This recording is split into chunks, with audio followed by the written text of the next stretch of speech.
picture, by the way, is a picture of Jerusalem. It's the Mount of Olives in the Valley of Jehoshaphat. But the reason why I pulled this picture for you is that it's a wadi.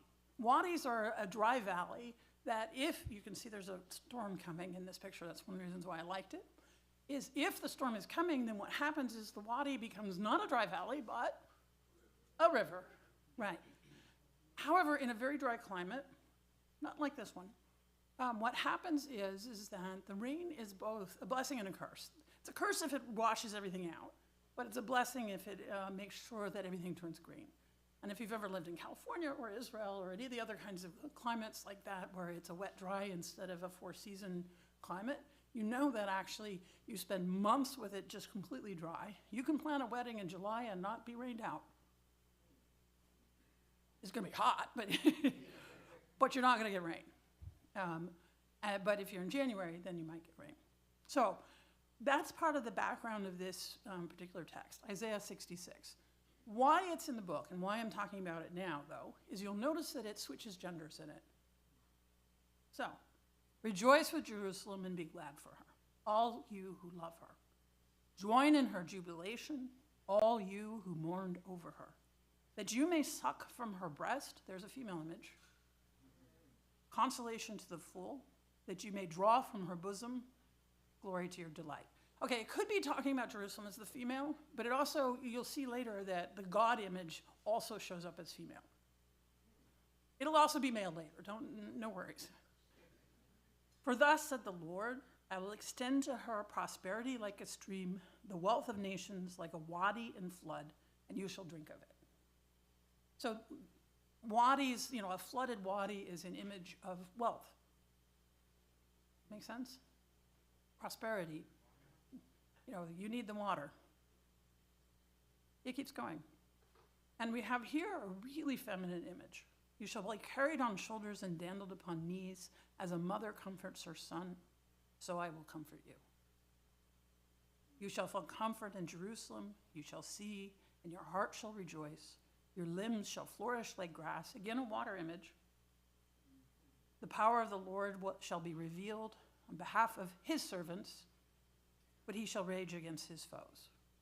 We suddenly shifted that, and this is the English translation. Interestingly, the reason for the his there is the power of the Lord. The Lord is a male noun, so it does say his in the actual text, but you could pick a bone with the translator here and say, why did you assume it needs to be a capital his? It could have been on behalf of the Lord's servants. You could have replaced the Lord again, or its. Making sense? But a lot of our translation sort of pushes us to the masculine image. More of the words that they use are masculine, that's part of it, but that's another story. Okay. This thing keeps going. And here we have this particular picture. In each case, I'm going to explain why I have the picture, because, yes. Did we have questions? I can finish the poem and then I'll stop for questions. Or do you want me to?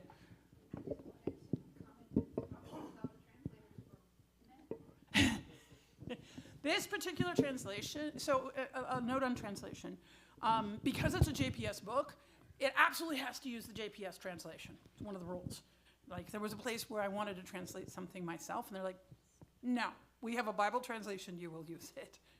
However, they have recently, like in the last 5 years, after the time that this was published a book that has a non-gendered translation of the first 5 books.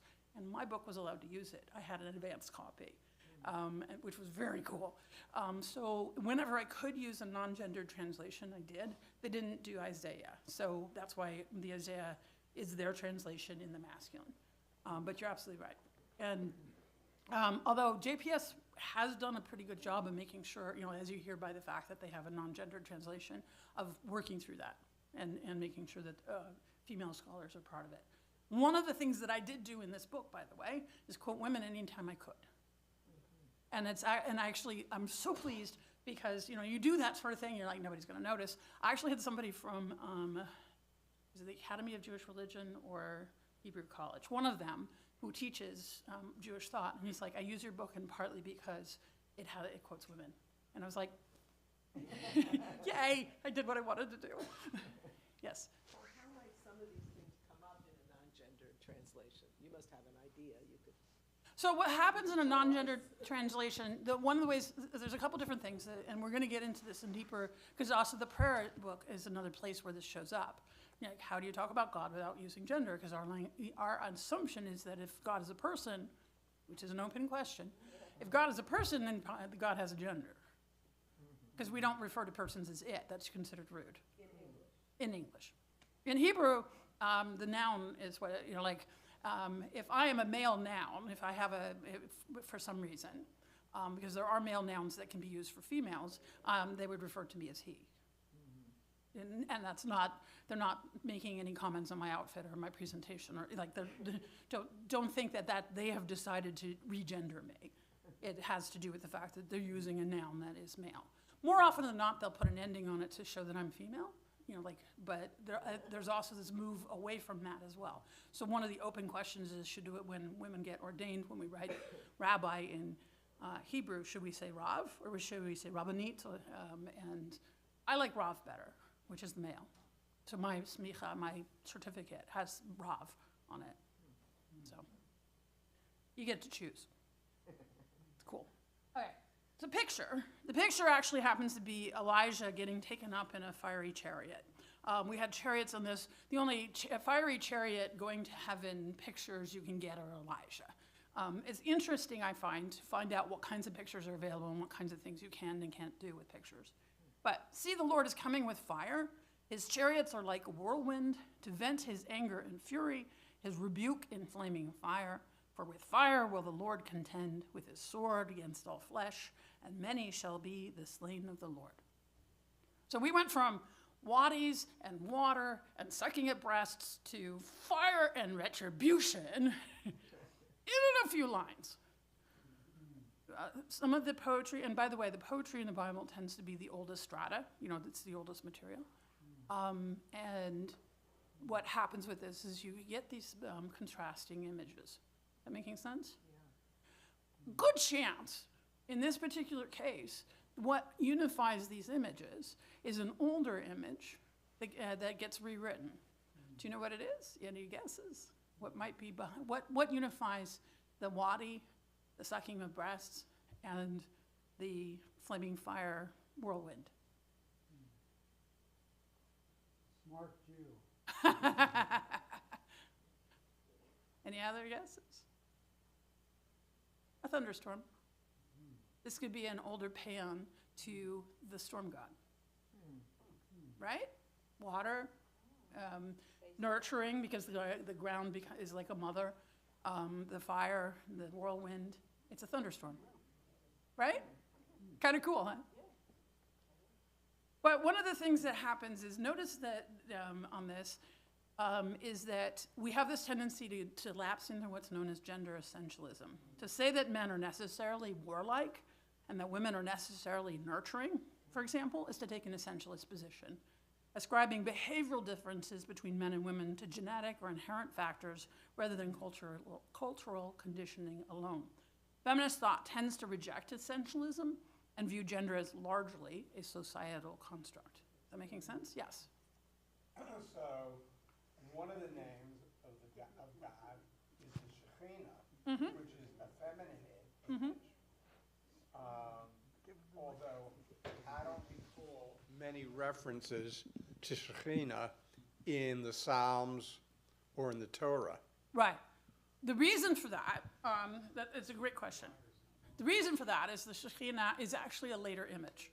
The Psalms are written much earlier, and the Shekhinah is developed much later. So Psalms and such, the older, like things that are poetry, tend to be about 800 years before the year zero on our secular calendar-ish, somewhere in there. And the imagery for Shekhinah and the Kabbalistic mysticism tends to be medieval. So there's there's about 1,000 years between them. You're talking about More than Maimonides 1,000 years between and them. Rashi when you talk medieval? Yeah, Okay, yeah. So there's more than 1,000 years between them. So that's part of the reason why. okay. And Interestingly, one of the things that Gershom Scholem suggests, and I do address the Shekhinah, I'm not going to talk about the Shekhinah in detail in this presentation, although you can ask all the questions you want, I don't mind.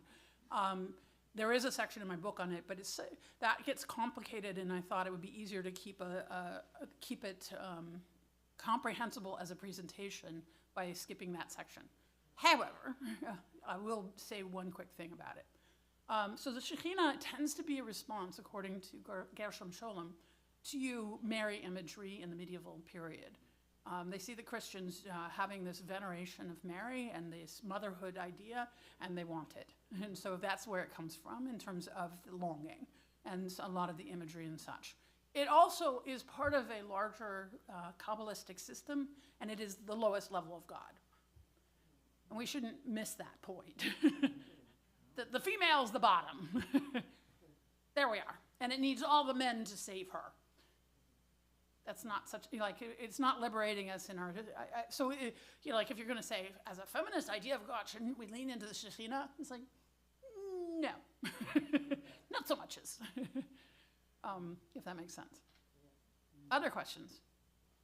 Yes? Why does it make a difference? Who cares if it's male, female, or transgender? On God? That's a good question. And one of the questions, the big question that I put at the very start was, do we then think men are more important if we think of God as male? And I don't know the answer. Like, I'll be honest that I don't know, but it feels like it. Men have more positions of power. Men have better medical care. Men have higher earning power. Men have, all these different, how you want to measure it, they seem to get a better deal. Are men basically different than women in terms of how they rule politically, how they run companies? Are women different? Are they better? Are they worse? I mean, is there a difference between men and women and their attitudes, their abilities? I would argue no, but, I'm often wrong. And the answer, I think, is partly yes and partly no. The no is related to gender essentialism. We, are not fundamentally different in terms of we're all human. And we vary more, like one man to another might vary more than one man to a woman in terms of things like culture or in terms of capabilities, intelligence, likability, any of those things. There's probably enough variation between men that it's not any different than the variation between men and women, if that makes sense. We are, there's just a real spectrum of what humans do. The yes part is when women start entering a profession, it does tend to change the profession. But that could be explained by the fact that we're socialized differently.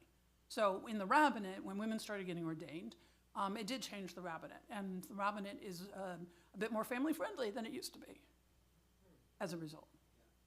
Okay, you were next, and then I'll get over here to you guys. He was next first. We'll get you.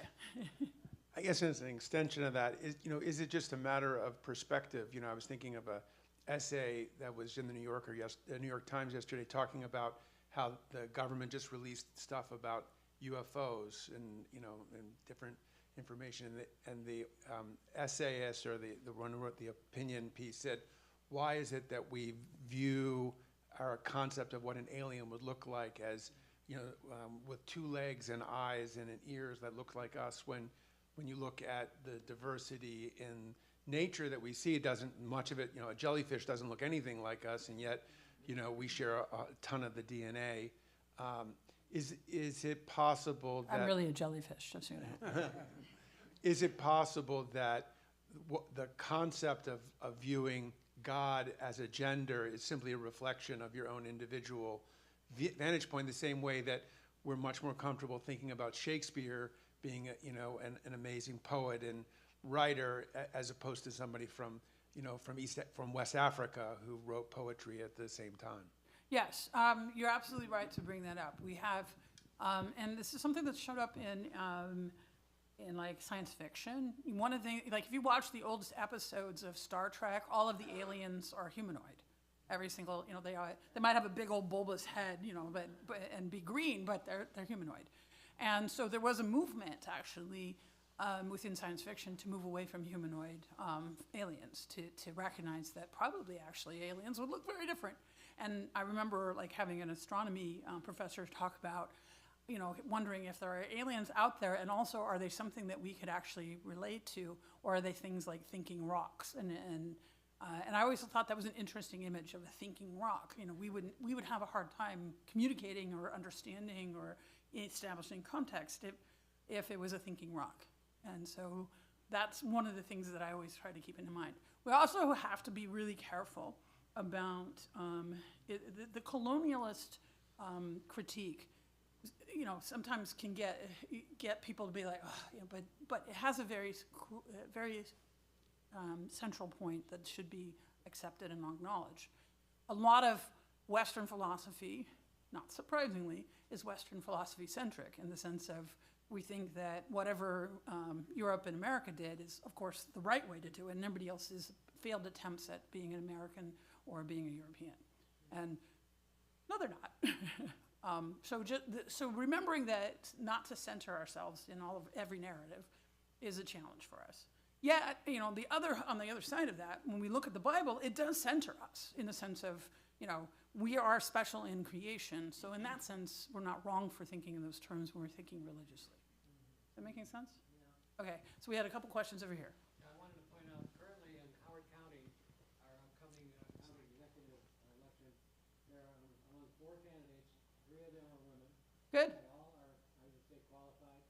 The sole male, at least in I think some people's opinion, is a non-starter. But there doesn't seem to be any movement to either oust the women or Thanks. vote against them as opposed to the male. Yeah. No, that's a great thing. That's a great thing. And one of the things that happens, and I don't think this is an essentialist thing, I don't think the women are better, but a lot of times when you see more women in leadership positions, the leadership improves. I think that has more to do with the fact that there's only so much intelligence to go around, and so you increase your average if you're going to include everybody, if that makes sense. And, it's not that women are smarter, it's that if you have 100 people and you automatically exclude 50 of them, then you're going to have your average be lower. Make sense? Yeah, so including women is a smart move. Yes? So I guess I'm an essentialist. Okay. And the reason, if you believe in evolution, we evolved from the most advanced mammals, and the most advanced mammals, the men are dominating creatures. And that's not to say in this day and age, I think we've witnessed the most amazing transformation in the history of humankind to see feminism and equality, and we haven't achieved it, but just to think about aspiring towards it and making as much progress, it's incredible. But if you go back thousands of years, There we go. if you go back thousands of years from when the concept of God was created, Right. and I would even argue civilization right up until the mid-20th century, okay, it was male dominance, okay, for the most part. Now, there's variance. We had Cleopatra, we have strong women with warlike tendencies, we had men who were nurturing. There's no question that it's not all men are Right. warlike and all. So there's a probability aspect to it. But the creation of the concept of God occurred in a context. And the context was that leaders dominate. And the concept of God in Judaism, from my perspective, is not a concept of a collaborative, nurturing God. It's, if you love me, it'll be great. And if you don't, you're in for a tough time. Right. It's a dominance model. It really is. I mean, we try to soften it in this day and age, and Reform Judaism, which is why I'm a Reform Jew, certainly tries to soften Right. that edge. But if you read segments of our liturgy, the Torah, it's very evident. So, and bottom line, I can't wait to see a woman who's president, Same. because I think women are I keep voting more for her. nurturing. That doesn't mean if you have survival instincts, okay? You look at, in the mammal world, female mothers get violent and dominate a male when they feel their young are being threatened, okay? Yeah. Just Golda Meir could be as strong as Margaret Thatcher when they feel their nation is being. So it's not a simple, A Right, or well- B.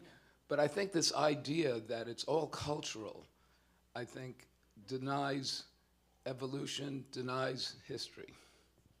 So I'll respond to that. First of all, the assumption that in the animal kingdom it's always the male dominant is not correct. Look at, for example, lions, elephants. There are animals, and elephants are one of the smartest mammals, and in those cases, what happens is that the group is groups of mammals are often female-led. So what happens, and the interesting thing is also when we look at the narratives of people who have transitioned, where they've gone on hormone therapy and transitioned, especially female to male, the testosterone makes a difference. There is a difference. So in that sense, there are some biological things, but notice that it's testosterone and not body-based, in the sense of you could supplement and create that. So what happens actually, I think, is that we have aspects of our biology that drive us one way or another, but I don't think that is the overriding factor. I think actually what happens is that culture, plus what we're expected role is actually the stronger factor. Does that make sense? Okay, I'm going to move to our next thing, a small group activity. Create 2 columns on a piece of paper. I have a bunch of pens here, pens. And if you don't have paper, I can give you the handout for the next presentation, and you can write on the back. So let me know if you need paper. Jim is bringing paper. Paper. Okay, so take some pens. I should have passed these out earlier. I'm sorry about that. Okay, so what I want you to do, because we're going to look at what does it mean to be masculine or feminine. And what you can do is work in small groups, mostly because I want you to move fast. I don't want you to question yourself. I want you to just put down in a shorter period of time. So I'm going to give you like 2 minutes, like very little time. Once everybody has the paper, we're like, go. And I want you to be doing something specific. So go ahead and pass that out first, and then I'll give the instruction, because you're not going to pay attention until you got your paper. Yeah, you're like, what? Yeah, like your row, or like little groups. You're not going to have to show your work. It's all good. You don't have to write beautifully. Yes. What's that? I would like you to try to not to.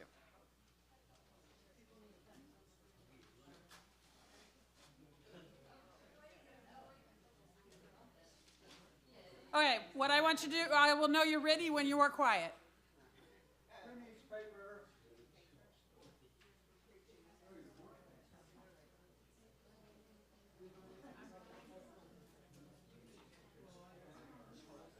Why is the first column masculine and the second column feminine? We'll get to it. Okay, so if I get everybody's attention at this moment so you know what you're supposed to be doing. On one side of the one column, you're going to put a column down the middle, probably the long way because that gives you more room. Just saying. On one side is masculine, on the other side is feminine. I got to ask the question. You need to be paying attention right now, or you're going to miss key information. I got to ask, can I put the same quality on both sides? No. This is to sort out what our culture, you don't have to agree with it, you can think it's stupid and wrong. What does our culture say is masculine, and what does our culture say is feminine? I want you just to go, do this for like 5 minutes, fast as you possibly can. Don't double think it, just put it down. If something comes up, the first thing that comes up, put it on your paper.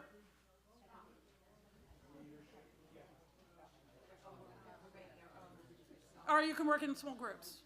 You can do it yourself, or you can work in small groups. You might get more ideas if you work in small groups.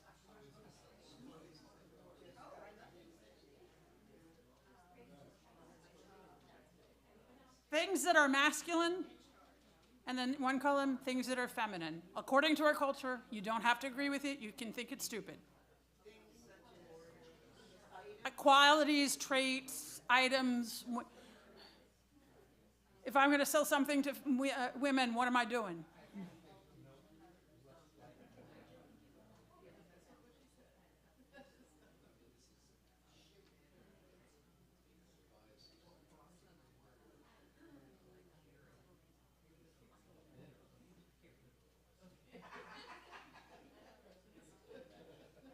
This is the fun part.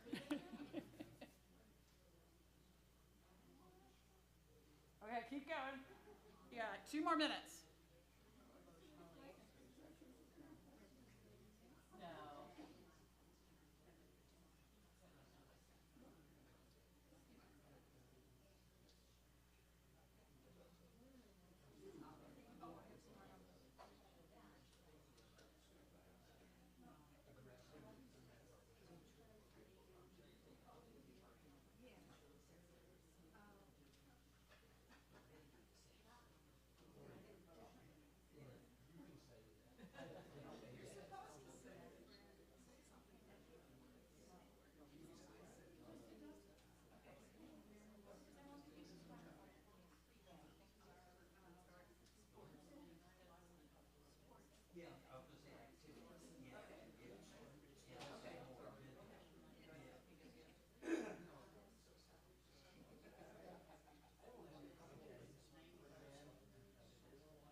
Okay, 1 more minute.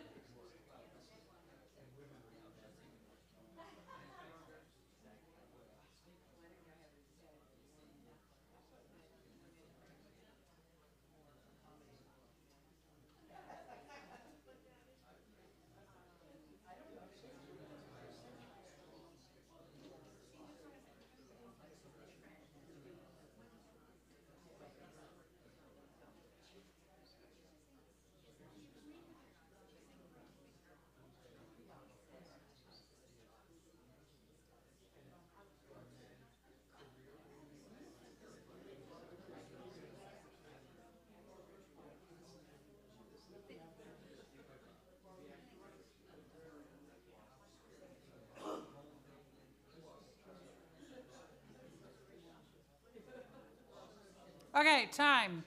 What I'd like you to do is, if you'd like to share some of the things on your masculine list, can I get some hands to tell me things on the masculine list? Go ahead. Builder. Dress. Dress? Yeah. Men are dressed differently. Oh, okay. So masculine clothing. Okay, what else? Car. Okay, they're into cars. Yes. Dominating. Dominating. Aha. Okay, what other traits do we have? What else? Aggressive. Dominating. Emotionally immature. Emotionally immature. Barbecuer or sacrificer. Cooks with fire. Adventurous. Adventurous. Okay. Confident. Confident. Builder. Okay, another builder. And what else? Warlike. Risk-taking. Risk-taking. What else we got? Uncooperative. What's that? Uncooperative. Boy, we don't like men much. Sports interested. What else? Loser of most arguments with the wife. Okay, that's a persistent trope. Yes. Aggressive. Aggressive. Okay. What do we have for feminine? Babies. Babies. What else? Empathy. Empathy. Accommodating. Accommodating. Sexy. Sex. Inflexible. Intuitive. Inflexible. Inflexible. Nurturing. Oh, flexible. Okay. Nurturing, Nurturing. feeling. Feeling. Listener. Okay. Emotional. Emotional, Compromising. Social. social. Grudges. Okay, Multitasking. multitasking. Okay, so you notice that, did anybody have on either category something that was wildly different than what we just said? Okay, first of all, let's investigate that. Why did we all come up with the same list? What the hell? I mean, like, really, why did we come up with the same list? Where does that come from? Ha! Culture! Okay, where's that culture come from? Do you know what you just did? Recreate the Greco-Roman worldview. It comes from the Greco-Romans. It's not biblical, by the way. It is not biblical, and I'll make that case stronger as we go. It's Greco-Roman. The Greco-Romans believe that men are rational, unfeeling, but they think that's a good thing, warlike and strong, leaders, domineering and dominant, aggressive, necessarily take action when action needs to be taken. And women are fleshy and emotional and easily swayed and nurturing and dispensable. Yes. Men were more important. Our American culture, and if we enlarge the circle, Western culture, adopts the assumptions of the Greco-Roman world. Their dominance was total. And so almost everything we think about men and women comes a straight line, as straight as a straight line can be, back to the Greco-Romans. One of the reasons why we might not, especially as Jews, want to keep replicating that is that the ancient rabbis hated the Romans because they persecuted them. They were warlike, they were mean. They would do things like the idea of decimation. You know what decimate is? Yeah, you take if a fighting unit isn't performing, then you count out the 10th man and kill him and replace him. I've worked for that corporation. Right? We still do it. We don't kill him, but we cut off his health care, so close enough. Right?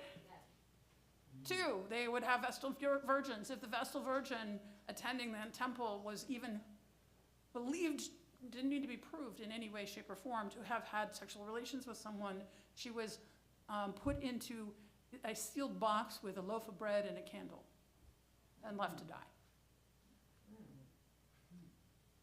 We don't necessarily want to be Roman. Yes? What gets passed on in history. Yeah. Is that part of it is that we have so few female thinkers recorded that is passed on to us. Right. That as we develop in any culture, really, right, that we lack the influence of female leaders that may have existed, but we just didn't know. Right. Well, we so know of this a few. female train Yeah. of thought of how to view things, we really simply lack that in knowledge. You're absolutely right. There is a quip, and it's attributed to Virginia Woolf, and plausible. Anonymous was a woman.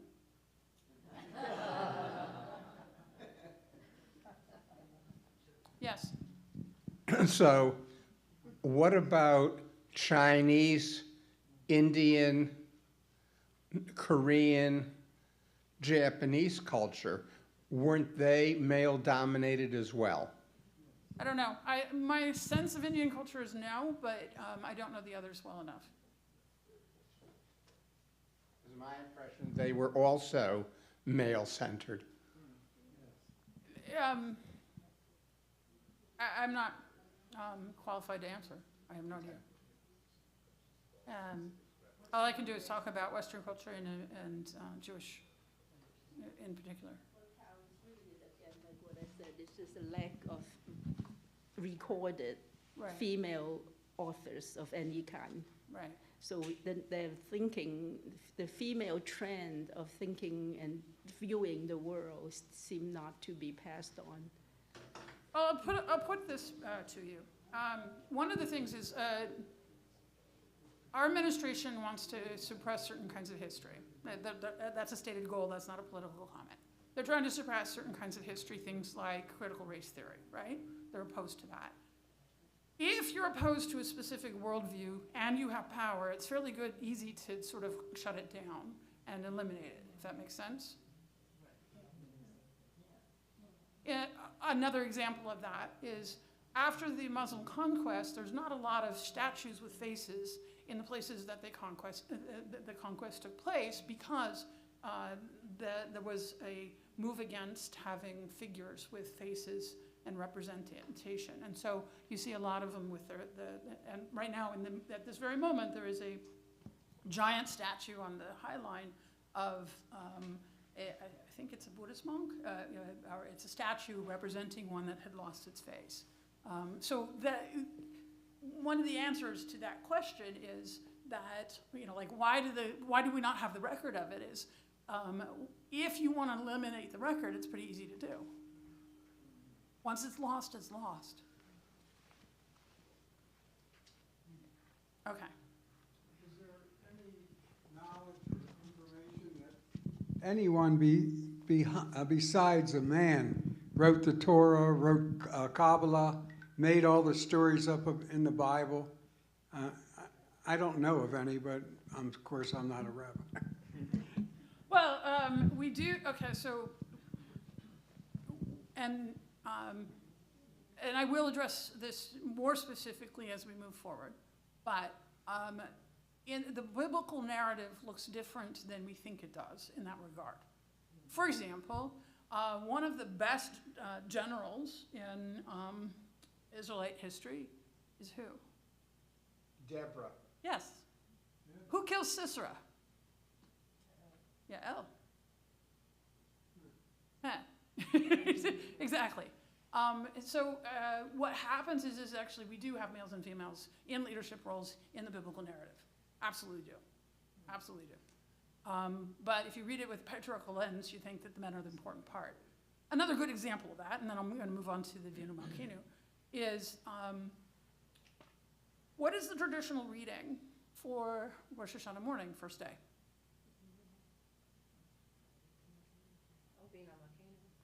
No, it isn't Avinu Malkeinu. Avinu Malkeinu is liturgy, yeah. What is the traditional reading for Yom Kippur morning? In Reform circles, we read the Akedah, which is the binding of Isaac, right? Not the traditional reading. What's the traditional reading? Sarah and Hagar. We spend more time on Sarah and Hagar than we do on Abraham in the biblical narrative. Count your verses. Don't assume the men are the more important ones. Why do we know Hagar's name? See what I'm saying?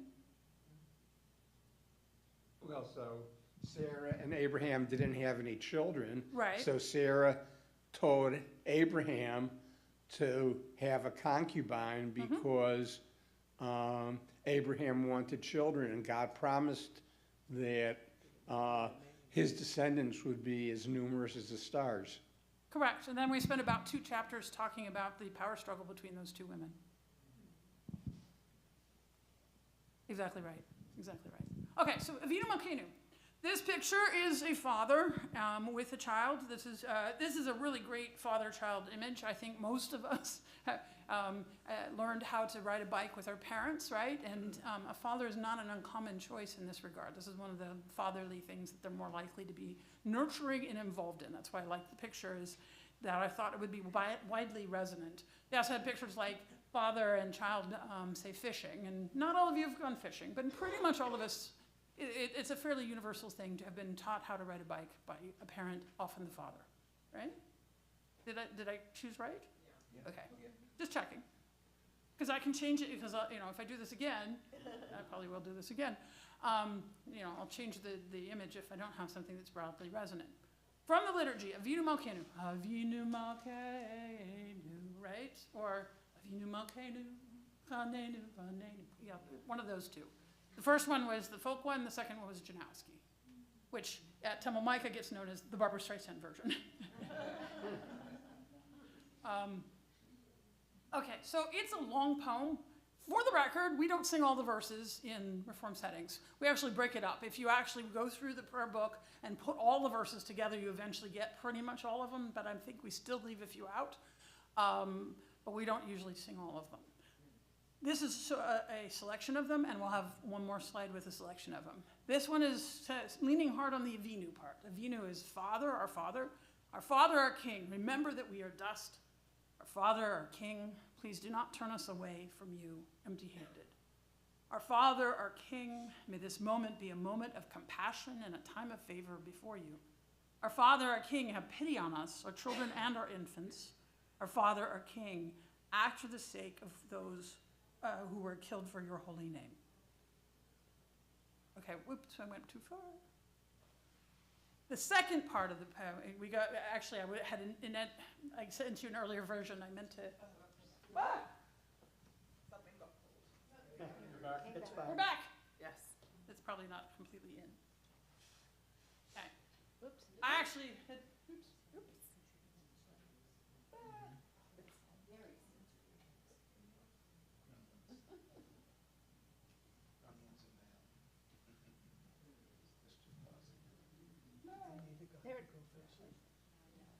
No signal.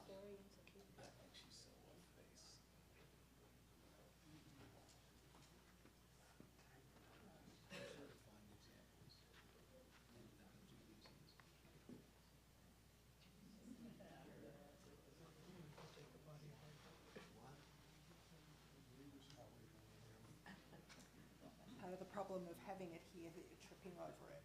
Yeah.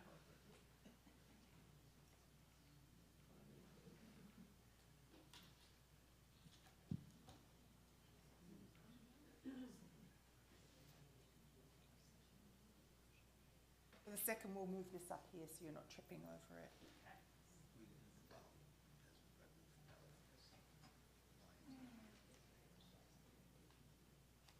Does anybody have any questions while we're dealing with technical difficulties?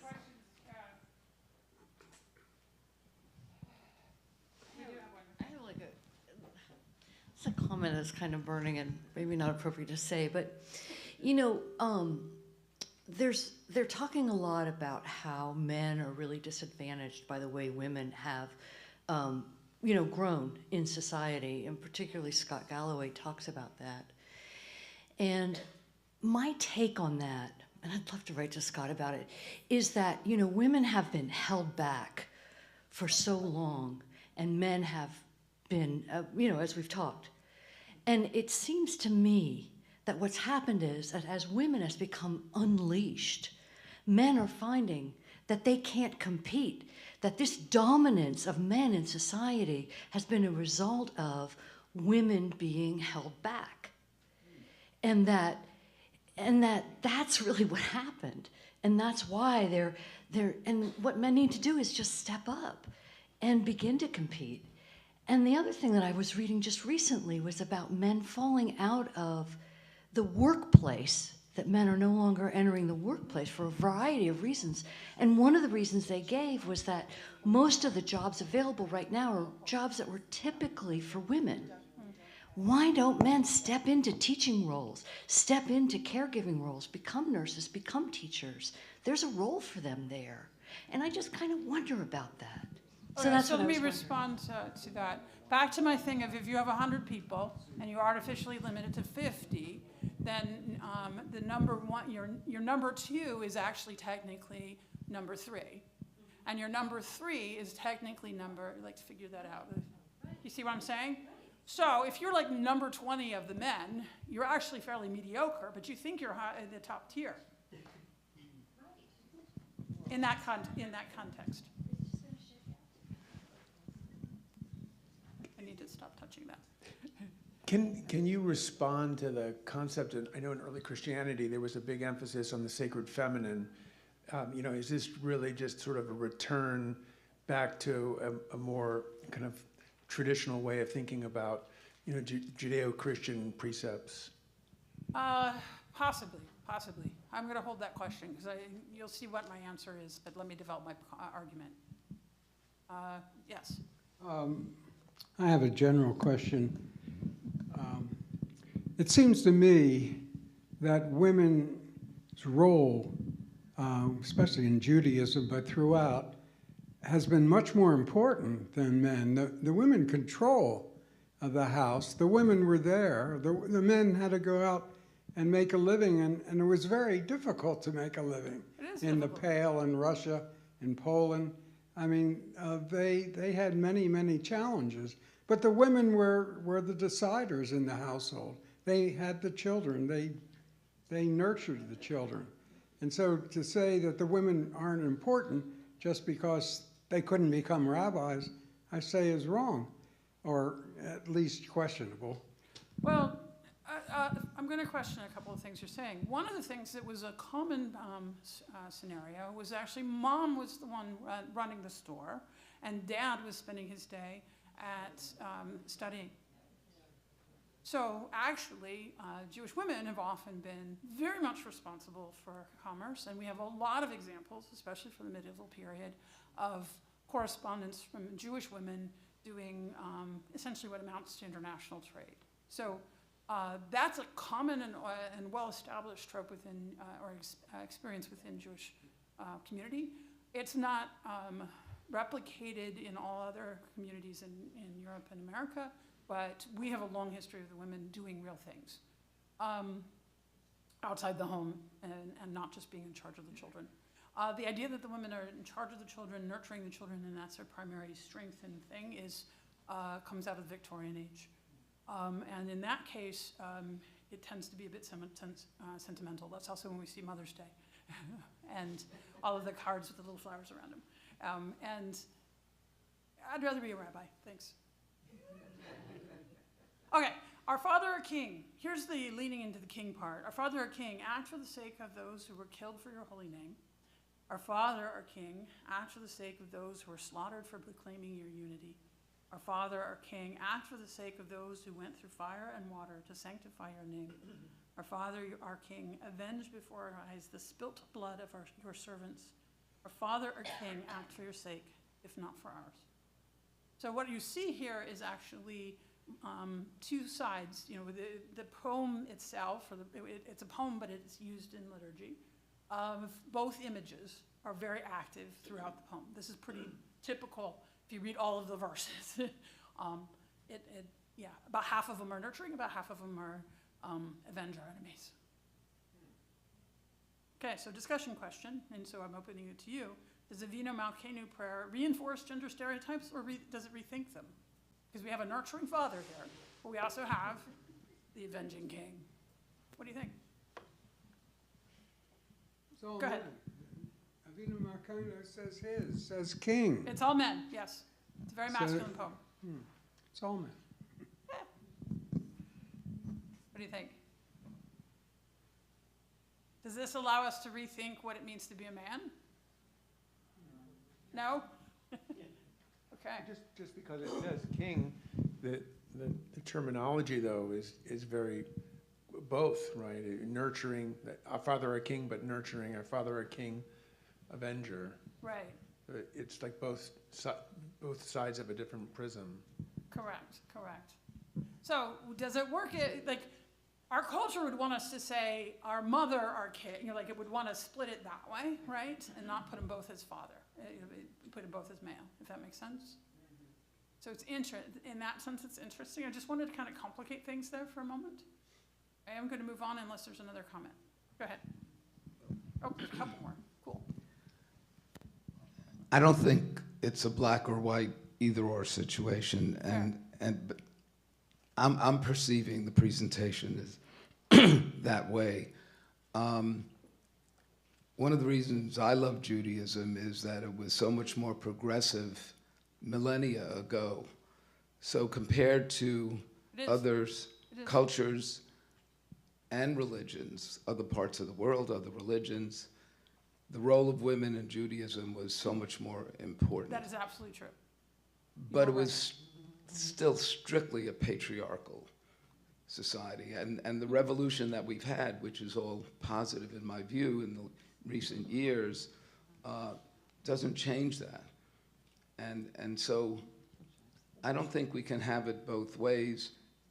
To point to examples in the past when women were strong, because there's always variation around the mean, right? Right. It's probabilities. So you're going to find many examples of men that were nurturing and women who were dominant, even though the central tendencies were in the opposite direction. Okay, that's my only point, and I think there's too much of this. Well, women have always been equal and it's cultural. I don't think so. And by the way, we evolved from the great apes and not from lions and elephants. Understood. In terms of our direct line. And the wonderful thing about nature is there's great variation, okay? But the central tendency has been male dominance. And I think we should celebrate that we're in an age where culture is changing that. It's culture that's driving the change. Right.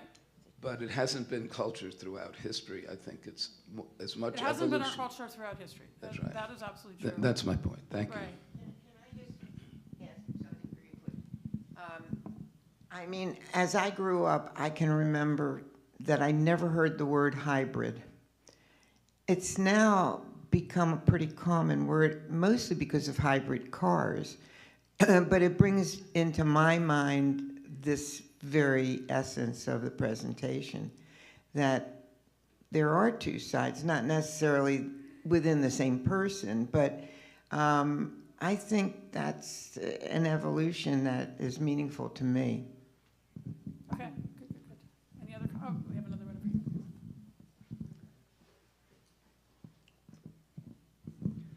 So we started out this segment kind of with the father teaching the child Right. how to ride the bike. Right. And so my perspective is that the father can be merciful and protective and on the side of the child, or and the same way the king can advocate for the subject, even though Right. there's a dominance.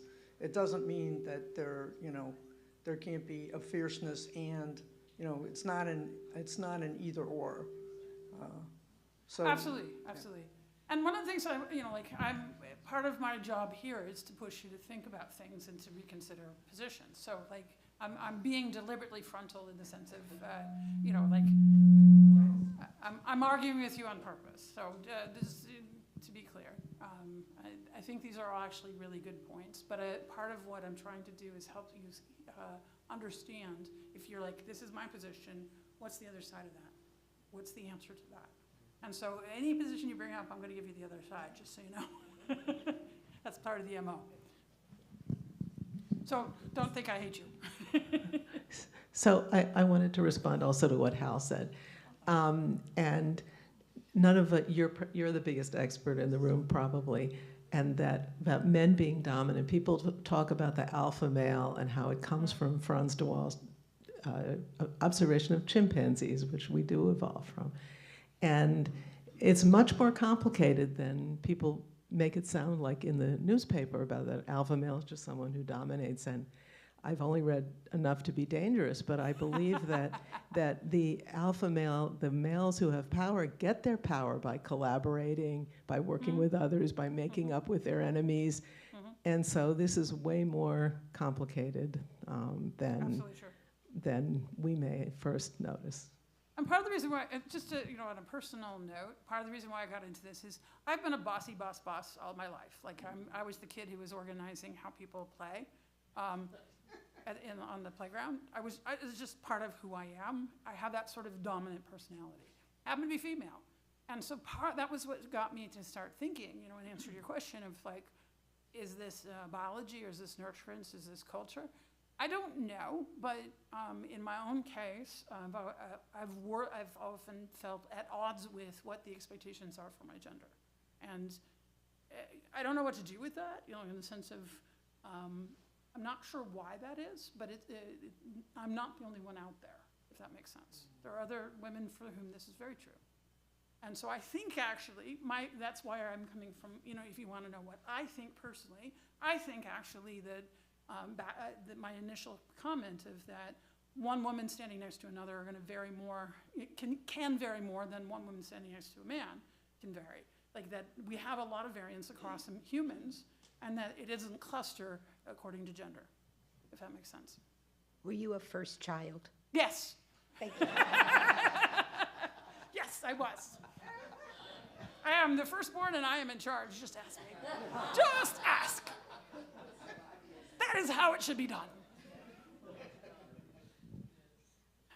And my brother is doing it wrong. So, yeah, and so I think actually, honestly, I think in that sense, the first child is more important than my gender. And that's part of the point I'm making, is that we'll assume that my brother should be in charge, and that's obviously a bad idea, because he's male. But he's the second born, and that's not how it works in my family. You see what I'm saying? Is that making sense? That's part of the point I'm making, is that the Greco-Roman world says that the man's always in charge. And I'm like, the hell he is. Like, you see what I'm saying? Well, what about primogeniture? Yeah, okay, so, and here we have rabbinic literature where we're going to see that it takes that same view and reinforces it. So we are inheriting a patriarchal system, very much so. Do not pretend that the rabbinic literature is anything but patriarchal. Absolutely, 100%. Not open for question even. What about primogeniture? In the ancient Israel, how they worked it was they had worked out that they had a problem. They had a problem and they solved it according to gender.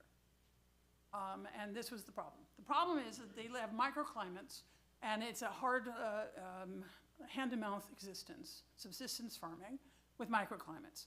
And you also have to figure out when a couple gets married, where do they live, and who inherits the land. What their solution was that the male would stay and learn the microclimate, and the female would go to the male's home and join him there with skills that were transferable. That's what they worked out. And so the males would inherit and the women would go to join their husband in their household. And her skills, and both of them worked hard, both of them had skills, and they split it according to gender. Does that make sense? That's where that primogeniture in our system comes from. Then they start having problems. They're like, well, what if he has no male heirs? That's the daughters of Zelophehad. It shows up in the Torah, daughters of Zelophehad. They go up to Moses and say, so he died. He had only daughters. He didn't die in the rebellion of Korah, so he wasn't evil. He just died. And that they actually, I'm paraphrasing, but that's essentially what happens. And then they decide that actually, okay, the daughters can inherit in this situation, although they restrict who they can marry so that they keep the knowledge in that particular clan. Throughout, is what I know anyhow, throughout Jewish history, they were all Orthodox. Women's role was very, very inadequate. No rabbis, no leaders, no scholars. I mean, when they did the Sanhedrin, of all the Jewish scholars and rabbis making up all the philosophy of Judaism, it was all men. Okay, so they're living in the Greco-Roman world, and they have the assumptions of the Greco-Roman world. So that's not a surprise that they replicated. At the same time, there are women in the Talmud who are scholars. Batya, for example. There's several of them. There's Batya. Who else is there? Bruria, that's what I'm thinking. Not Batya. Bruria. That's what I'm thinking of. I knew you'd know the answer. Bruria, for example. So there are women who are scholars in the Jewish tradition, and there are anonymous scholars in the Jewish tradition. So there we are. We're there. There's smart women throughout our history, and they might not have been called rabbi, they might have been called healer. I came across the word Gaon, and it intrigued me. The Gaon of Vilnius, the Gaon, they're all men. They're not women Gaon. Because they don't get the title.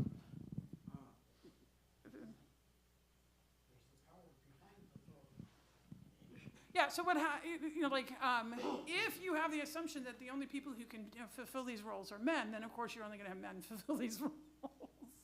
So that's why. Were there women who could have been a Gaon? in the tradition? Yes. Gaon means genius. Do we have females who are geniuses? Yes. Yes, we do. We most certainly do. They absolutely exist. Do they get quoted as anonymous? Do they get quoted? Yes, as anonymous. Because they don't exist because, we can't quote. We're not going to say Bereria said this. See what I'm saying? She had to be really freaking smart to actually show up by name in that patriarchal system. You see what I'm saying? She had to be really extra. And one of the things I also want to point out is that when you see a specific minority show up in a high position by themselves, you know that one, they're absolutely brilliant, unusually good, and two, it reinforces the point that that everybody else is getting suppressed. Right? The Colin Powells of the world prove the point. Or anybody, pick another one. Barack Obama. Barack Obama is a phenomenal example. He is brilliant. He has to be unusually skilled. He has to be really good at oratory, has to be really good at each of these pieces to be able to break through them. But it only proves the point. Yeah, he's a great. There's an article that talked about the way you speaking really superseded intelligence. That if you were a good, Are you trying to say something here?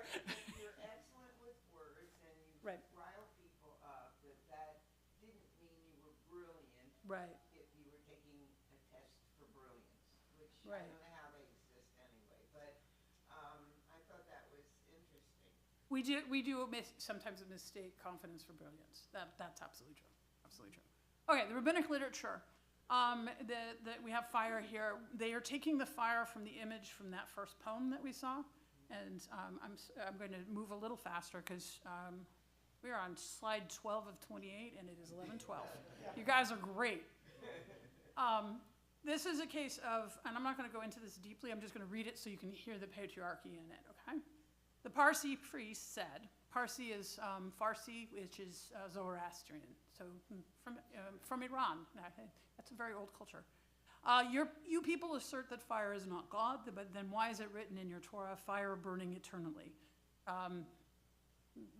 It's not saying it's God in context. It's a weird pull of quote, but okay. And Elijah replies, fire is no more than a rod to be used upon men on earth. Its use may be understood by the parable of a king who took a lash and hung it up in his house, and then said to his servants, to his children, and to the members of his household, with this lash I may strike you, may even kill you, threatening them so that in penitence they would turn away from sin. If they do not turn back, then God says, I will have to strike them with the lash, and will even have to kill them. Hence, fire burning eternally is to be read in light of the verse, for by fire will the Lord threaten judgment. We had that in our Isaiah 66. It was translated slightly differently, but that's one of the lines in the poem we saw. And you saw in the context, it wasn't about God disciplining us with fire as if he were the patriarchal head of household with a lash. It's not what the poem said, but they reinterpreted it in the most patriarchal way possible. This is not an outlier.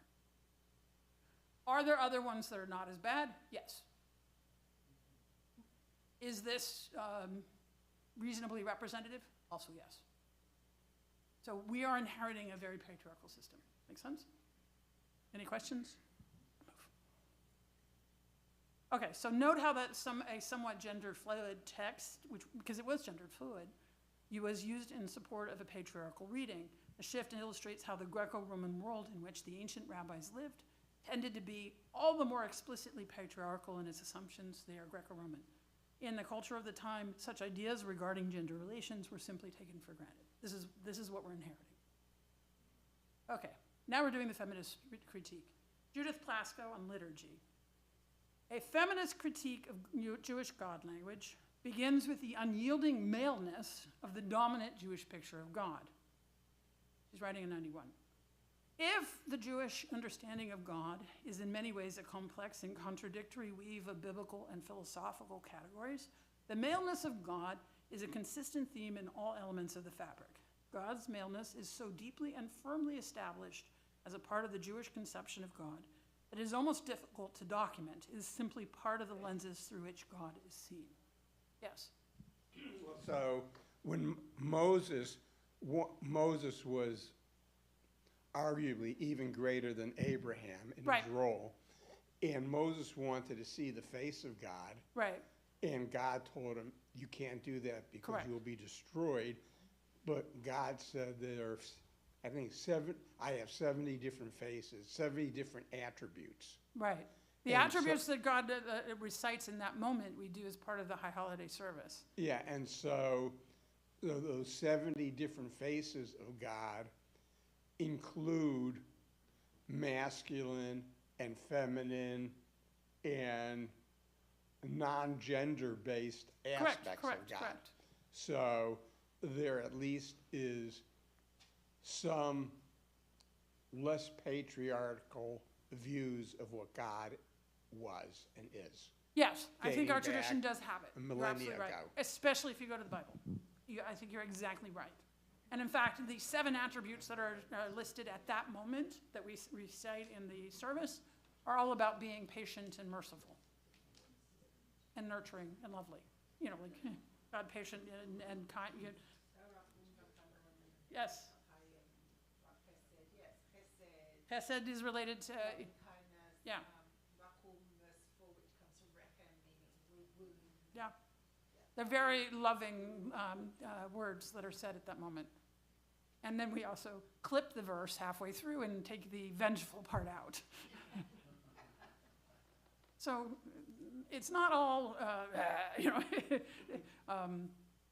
it's not all vengeance and dominance.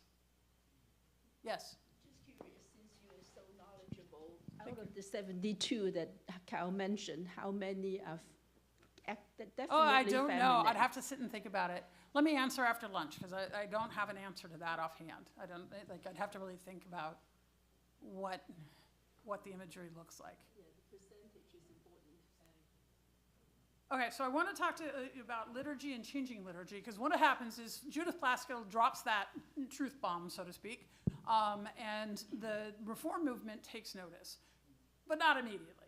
One of the hard parts about liturgy is that it is performative. It is not just the words on the page, but it also has a specific set of sounds and performance, and if you start messing with it, people are like, that's not how it's done.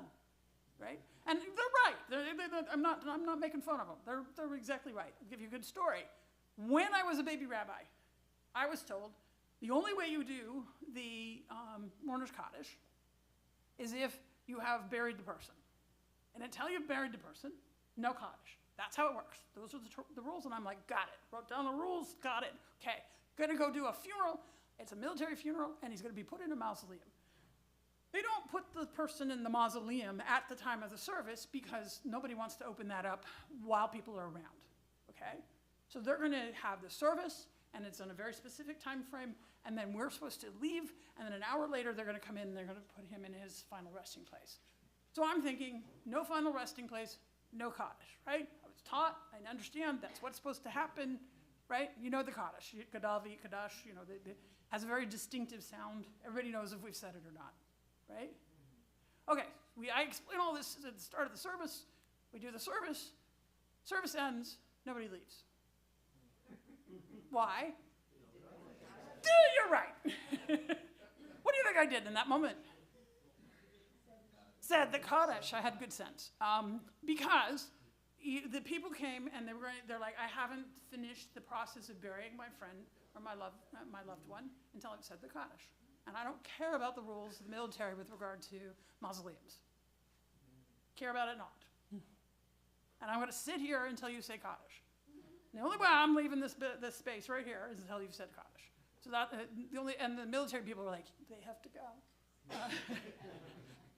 We have another service, you know, because I don't know if you've ever done military stuff like that. They're very, military about it. And so we did the Kaddish. That's one of the things that's true of liturgy. So you can't just go changing liturgy willy-nilly. Willy-nilly is a word that doesn't get used often enough, in my opinion. You can't change the liturgy willy-nilly.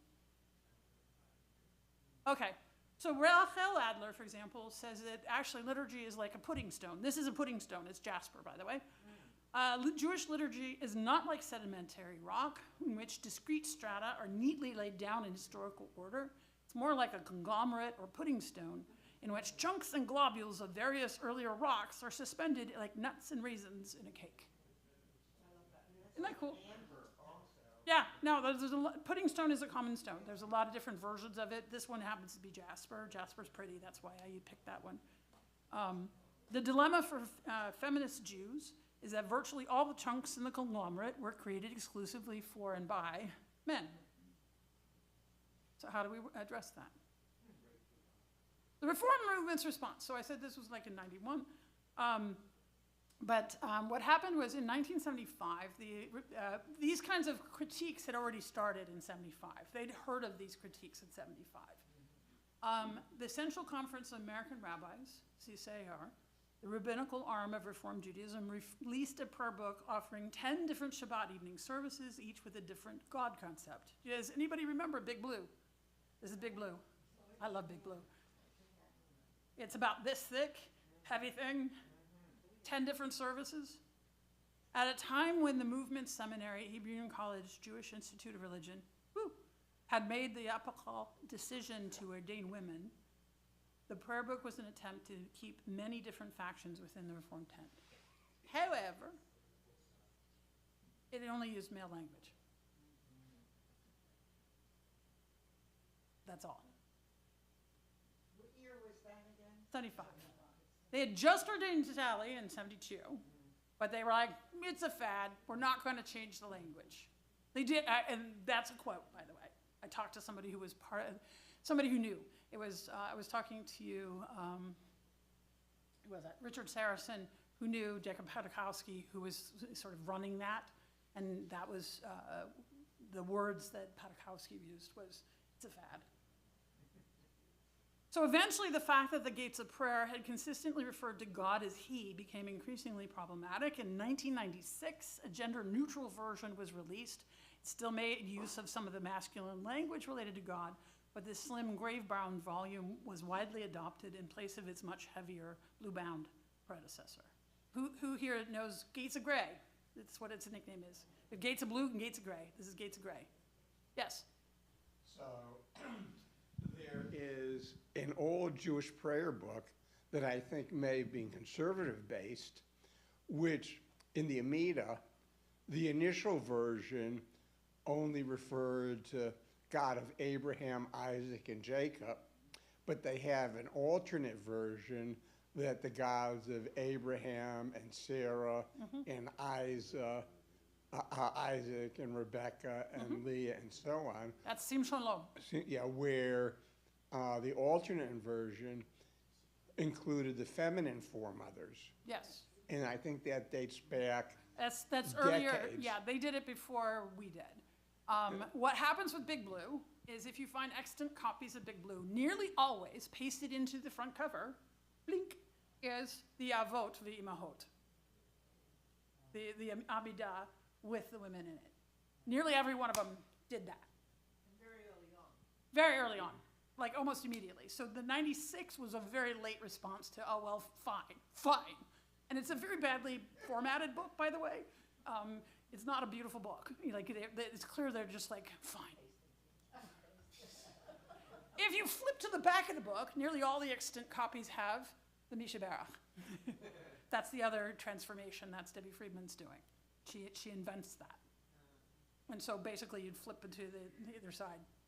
And so yeah, that, and my next interim job is actually at a congregation that's using blue. And they're like, are we the last one? I'm like, yeah. But they have the paste in it. Okay, this particular song is Shalom Aleichem. What you will notice is it has on the bottom, if you know, it's a Shalom Aleichem, Malachei HaSharet, that one. It says HaKadosh Baruch Hu. That is using male language for God, but you'll notice if you drop to the bottom, it says, peace to you, O ministering angels, messengers of the Most High, the supreme ruler of rulers. And HaKadosh Baruch Hu becomes the Holy One of Blessing. That's what happens in Gates of Gray. That's how Gates Gray handles it. Okay, but then we go to Mishkan Tefillah, 2007, new prayer book series. This one was with a female rabbi, Elise Goldstein, as its editor, and in another first, input from both female and male lay leaders throughout the movement. Because remember, the Gates series are an exclusively male editorial team. The newest prayer book routinely replaced gendered words such as king with neutral words like sovereign, and continued the practice, also found in the 96 version of Gates of Prayer, of not using third-person pronoun for God, so doing what you just saw there. So it was possible to exclude references to God's gender. Mishkan Tefillah has since become the most commonly used prayer book in the Reform movement. They're about to work on a new one, by the way. But you'll also notice, though, it still says HaKadosh Baruch Hu in it. Like the Hebrew is still gendered. It's really hard to get past that. And the new one's just going to be a supplement. Right, it's not a complete rewrite. Yeah, it's the equivalent of the Gates of Gray to the Gates of Blue. So maybe they'll be gray. I will be workshopping that because cool. I'm the committee that's putting it together when it comes out. Cool. That's a neat thing to be able to do. Participate in that. That's fun, because you get help shape what the movement's going to do. Okay, question, comment? No. Okay. So, is it sufficient to change our God language, or do we need to change our assumptions about power as well? And also, I have a second question that I didn't think of, but I just thought of now, is also, should they also look at rewriting the Hebrew? Like, is it okay that the Hebrew is still gendered and mostly masculine image? Baruch atah Adonai. Atah is a male pronoun. Baruch is conjugated for the male pronoun. Adonai is Lord, my Lord. So at our Women's Seder, I make a point of using feminine. For those of you that have been to our Women's Seder, I make a point of getting us to say all the blessings in the feminine versus the masculine, right? Brucha atya. So it's a good question for those that have been at the Women's Seder. Do those blessings have as much power for them as the formula that they grew up with, Baruch Atah Adonai? More powerful. More powerful, okay. And so you can answer any one of those three questions. This question here, is it sufficient to change the God language, or do you have to change assumptions about power as well, or is there a deeper issue to work through? 2, does it feel more or less powerful to use female language when related to God? And now I've forgotten my other question. Well, I was just commenting about it, just as the rabbi started to talk, that it was the first time I had ever heard the feminized version of those prayers, which I was so surprised. And I agree. I felt it not only was powerful, but we sort of, the Baruch Atah Adonai, you don't think about it. It just sort of rolls off the tongue. It becomes like the Kaddish, where it's a right. So it made rhythm. me sort of perk up and think about it. So cool. I found it again more powerful using that version, and first time I had ever heard it. Other responses. And as we were at a women's Seder and it was women sponsored, it felt right. Gotcha. Yep. Would it feel right to do that in a mixed group? It should, but I don't think it would. Yeah, interestingly, there is a rewrite of Avinu Malkeinu to have to either alternate or to do female, and it's not as popular. I mean, I've given you a reason for why that is. That it's the people sitting there going, I don't care what the military says, I'm not leaving. Tradition. Is it a greater accomplishment to not change the language, but change the thought?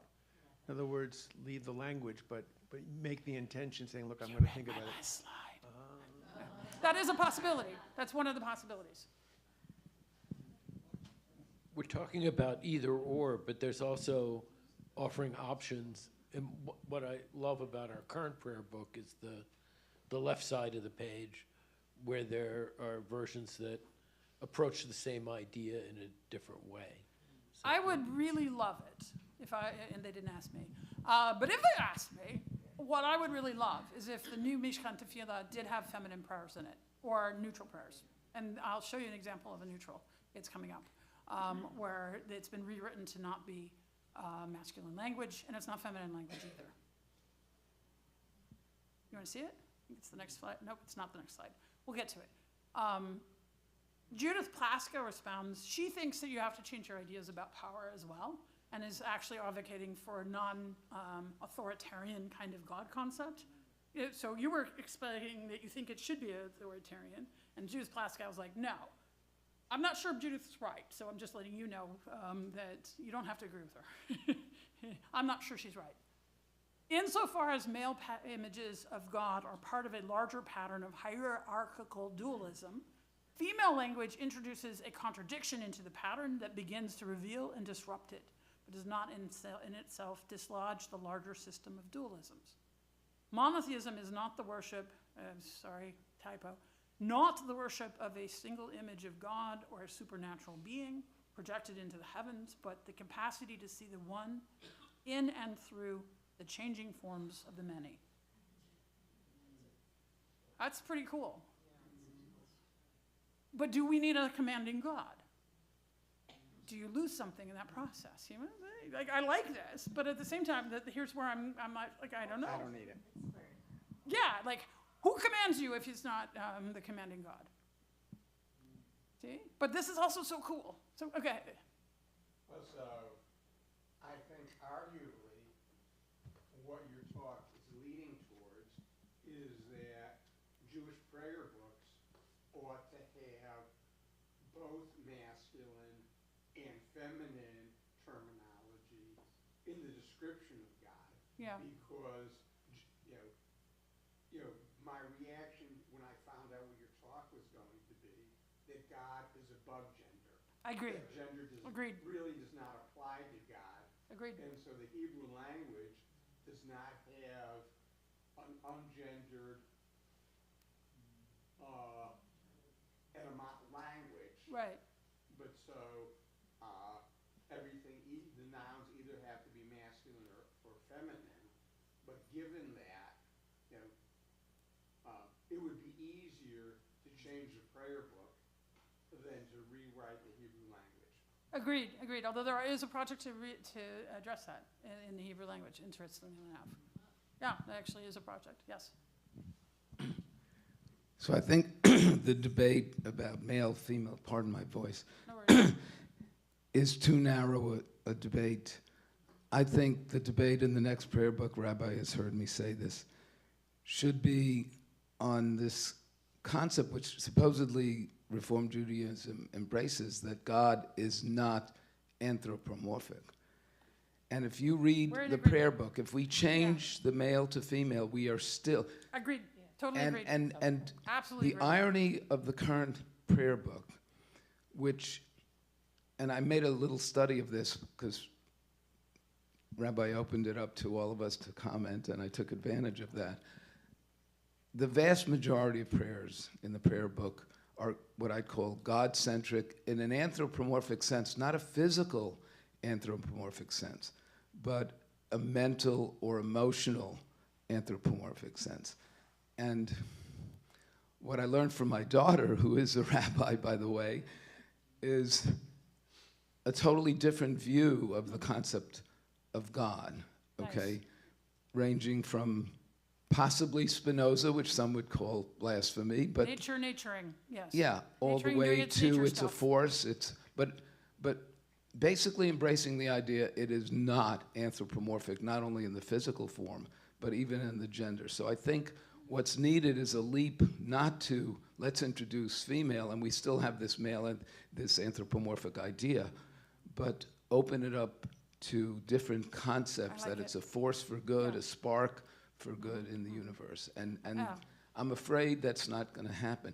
Now here, the irony of what I'm going to say, and you could call it hypocritical.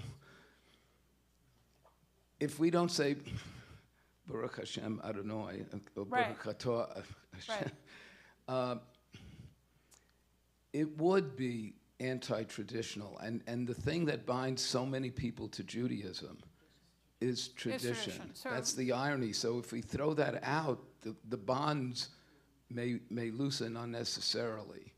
So it's the underlying concepts that are so important. And I would like to see the left side of the prayer book, which was a huge breakthrough, especially in High Holy Day prayer book. Yeah, I like the left side a lot. and love the it, The high but- holiday is gorgeous. That's my favorite. And it book. that needs to be introduced more into the weekly sitter. Yeah. And I'm afraid there are traditionalists in the reform movement who are still holding on to that grip. Agreed. No, I really love what you said. I really love that. Yes. So in the beginning, there was a big bang, 13.75 billion years ago, where a singularity exploded. So that's what astrophysics says. Right. And so, and there have been attempts to tie religion into cosmology. And there's some very observant Jews who are and were astronomers and were able to reconcile astrophysics with Judaism. And It's so- Maimonides. I pin that on Maimonides. He's the reason why we don't have the problem with faith versus science to such a strong a degree. So, okay, I need to keep moving. Do we have any more? I'll take one more comment and then I need to move to the next thing. Because I do want to finish on time. I'm supposed to finish by noon and I don't want to leave you wait. One of the things you learn from teaching college students is must finish on time. Because they will get up and leave. So, in Genesis, in Yes. the beginning, God created the earth. Right. God created man. God created Adam first. What if God created Eve first? Would we see God more as feminine? Because we're all All right, created in God's image. I can't resist this quip, but somebody pointed out that as the creation goes, it gets more complex and better.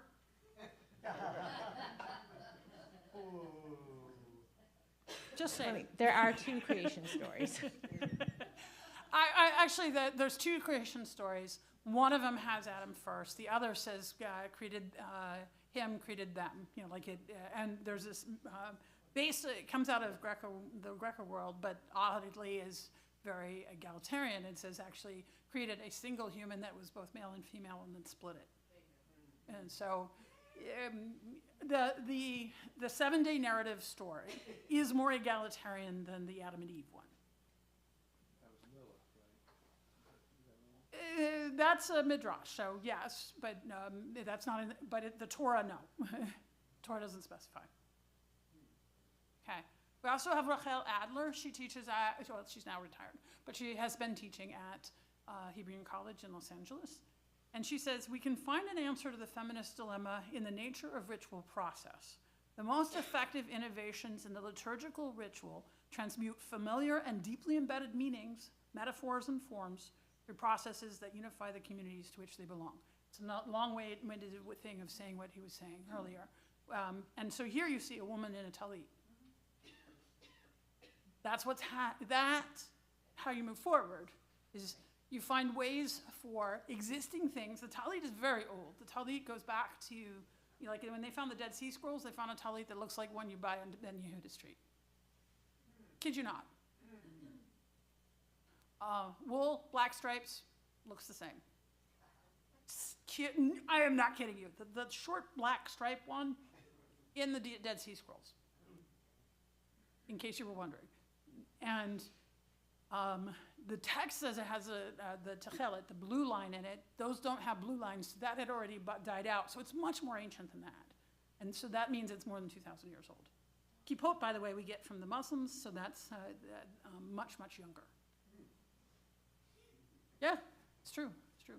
So what happens is if we take some of the things that are familiar and then transmute them. But in a way, there's a couple of things she's doing in this very short paragraph. Familiar and deeply embedded. Talit is familiar and deeply embedded through processes that unify the communities. So don't walk in with your talit as a female into the ultra-Orthodox shul. That's not the way you do these things, right? But notice that we did do that here, and then it's moving outward, and now they're ordaining Orthodox women. Yeah, no, there is it's not a huge number, but they exist. Wait, is this in Israel or here? Where is it located? In Israel, but also here. Also here. Yeah, there is one here as well. Okay. Okay, so I promised you a blessing that is not gendered. Instead of passive verb conjugated according to the masculine third person, Baruch, blessed is God, we have an active verb conjugated according to the first person plural, let us bless. In addition, this is Marcia Falk, has replaced the hierarchical Adonai with the egalitarian source of life, and has done so by emphasizing our own need to bless. So this is Nivarech instead of Baruch. What's interesting, she's a poet, and so she does a particularly good job. Most of her blessings fit the standard song. That makes sense? So, Nivarech et ha'ein ha'chayim ha'motziyah lechem min ha'aretz. So you know which one this is, right? That's a motzi. Yeah. And you could, I'm not good at this, but you could sing it to the motzi song. Yes? If we follow one of the earlier slides' logical conclusion, does that mean we could conceivably have a service for females and a service for males? In Orthodoxy, they're doing that. That is what has happened, interestingly. They don't use the female language in their prayer book, but they actually split out male-female because women aren't supposed to be able to be called in front of the community or be, like lead the service in front of men. So they're like, fine, we'll just have female services with female rabbis and we'll have male services with male rabbis. So that is one of the solutions within our tradition. It's not my favorite one, because I like men. I like having men as part of this service. They do. They do. Yeah, they do. They have female rabbis, yeah. They often get called Maharad, although some of them are getting called Rav or Rabbanit. But the female rabbis, it sounds like, in Orthodoxy, are not the leaders or teachers of the men, just the women. Right. I mean, there are certain limited places where they can be. Like if you had a question about kashrut, you could go to a woman even if you were a man. And she could, if she's a recognized expert on it, it's the same as if you went to a female professor. Because remember that the rabbinic ordination isn't just simply isn't simply pastoral, but is also scholarly. And so for scholarly things, they could go to the women, and they do that. But they found one of the interesting things that's come out of that is that in Orthodoxy, there's a number of questions related to halakha, related to the woman's experience, because they practice the family purity of immersion post menstruation. And not surprisingly, Orthodox women are much more comfortable coming and talking about that with a female rabbi than with a male rabbi. And if they have a question of halakha, have I done this correctly, a questionable case, what do I do in this situation? It's a lot easier for her to go and say, so this is what happened, what should I do now? And so there's one of the places where they're actually seeing it as a positive that there are female rabbis. So there's change afoot. It's not a fast process, and I wish it were faster because I'd like to be in charge of things. And they don't ask me. But there's change afoot. And I don't think you can put it, as they say, you can't put the genie back in the bottle or the toothpaste back in the tube. It's out. and yeah. Okay, other questions? Okay. Tikva Freimer-Kensky. She unfortunately passed away of breast cancer, but she was a scholar of Bible. And this picture, by the way, is Miriam, post the Exodus from Egypt. And she says, when we survey the biblical record of the goals and strategies of women, a startling fact emerges. There is nothing distinctively female about the way women are portrayed in the Bible, nothing particularly feminine about either the goals or their strategies. The goals of women are the same goals held by the biblical male characters and the authors of the stories.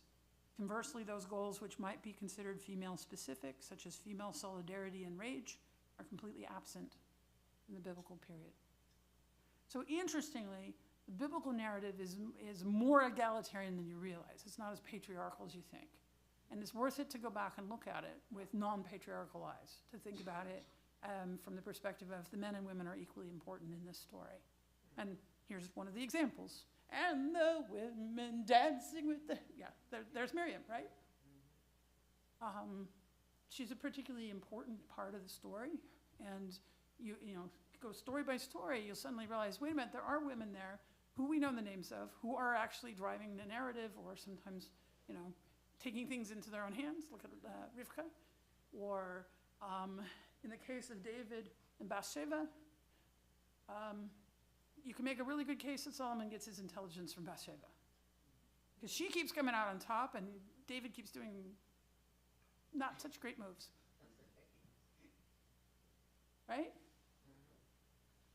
Which is not to say there aren't brilliant men in the, you know, like it doesn't actually prefer men or women. It just has people. The biblical narrative has people. Jezebel, yeah. She's not very popular in the biblical narrative. Okay. So that's one of the things I wanted to bring to you. She also says, and here's the Greco-Roman world, Israel's ideas about sex and gender changed after the conquest of Judea by Alexander the Great in 333 BCE. Greek philosophy portrayed females as inherently and essentially different from men and fundamentally less valued. The male-female distinction was one of the great polarities of the Greek dualistic system. We're not dualists. We're monotheists. In all such divisions in Greece, women were considered natural and untamed, even animal-like. Males represented civilized humanity. And you even see it, this is actually Greek. This isn't, it looks like a cartoon later, but no, it's from a Greek vase. And look, he's got the staff and he's in charge and she's serving him. And look at her hand, look, she's doing the, I'm not as important as you kind of cringe, right? You see it in the picture. Who's in charge here? Even the look on her face. That's the inheritance that mixes in with our biblical inheritance. We have both. It also becomes dominant because Christianity largely comes out of Greek and Roman culture. Yes, absolutely true. So Christianity ends up dominating Western culture, and we're influenced by that. That's not to say, you know, like I was asked about other cultures. Yes, there's a lot of patriarchal cultures out there. And we do better when they're not. I've not really delved into Christianity, but the words of Jesus seem to me to have a feminine nature. Be kind, turn the other cheek, care about other people. So that's kind of interesting too. Yeah, so it's an interesting point. I like your point. What's fascinating is that the ancient rabbis, from whom, you know, our whole religious understanding is descended, are probably their forerunners are probably where Jesus comes from as well. You know, like they're probably all Pharisaic. What happens is that on one hand we have a dual inheritance. The good news in our inheritance with regard to the ancient rabbis is that though they accept wholesale, and unfortunately, the Greco-Roman dualism about gender, they push back strongly against the Greco-Roman dominance narrative of the strong do what they will and the weak do what they must.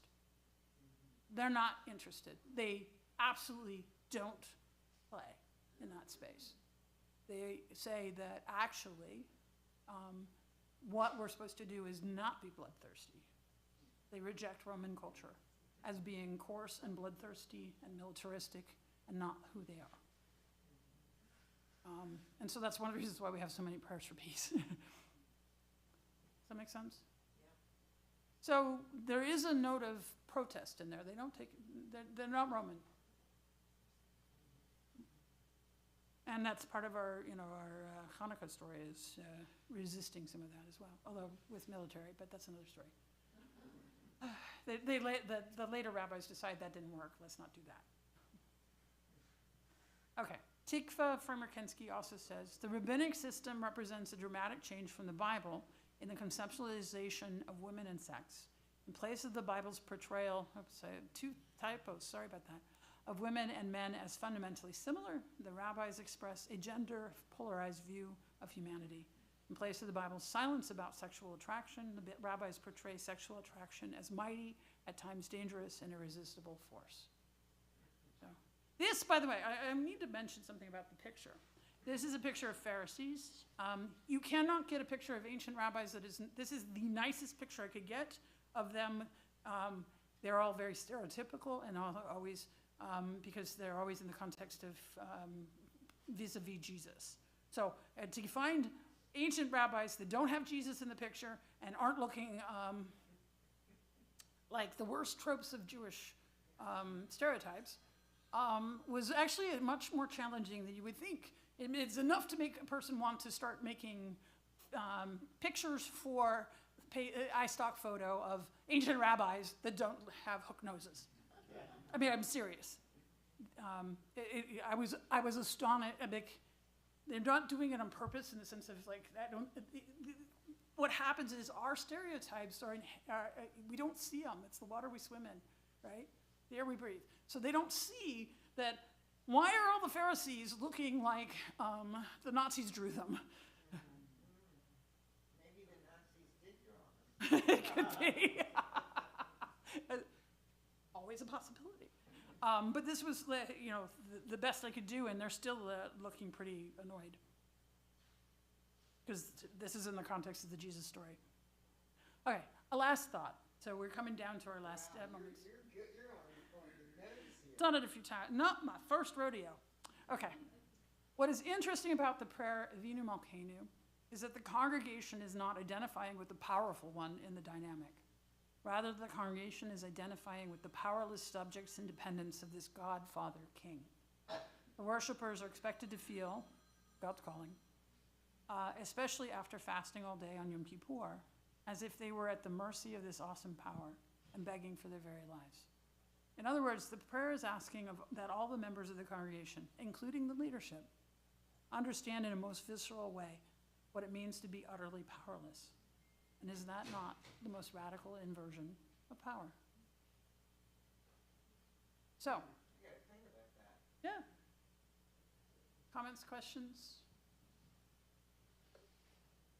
Did I stump you? Huh.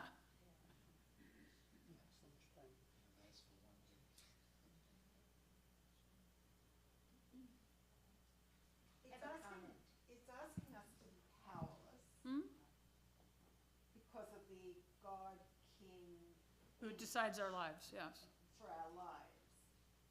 But is that the only way to feel powerless, right?